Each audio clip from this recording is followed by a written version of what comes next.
never changes. The end of the world occurred pretty much as we had predicted. Too many humans, not enough space or resources to go around. The details are trivial and pointless. The reasons, as always, purely human ones. The Earth was nearly wiped clean of life.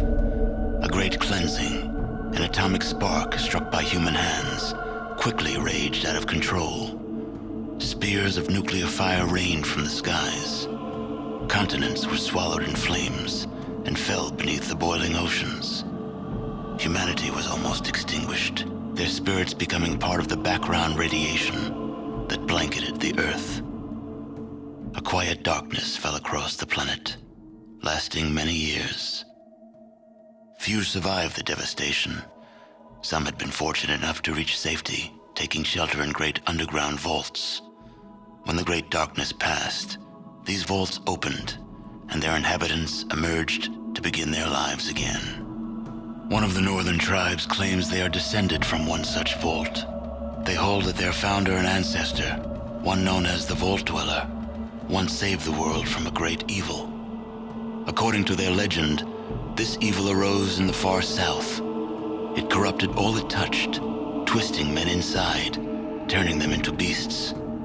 Only through the bravery of this Vault Dweller was the evil destroyed. But in so doing, he lost many of his friends and suffered greatly, sacrificing much of himself to save the world. When at last he returned to the home he had fought so hard to protect, he was cast out, exiled. In confronting that which they feared, he had become something else in their eyes, and no longer their champion. Forsaken by his people, he strode into the wasteland. He traveled far to the north until he came to the Great Canyons. There he founded a small village, Arroyo, where he lived out the rest of his years. And so for a generation since its founding, Arroyo has lived in peace, its canyons sheltering it from the outside world. It is home, your home.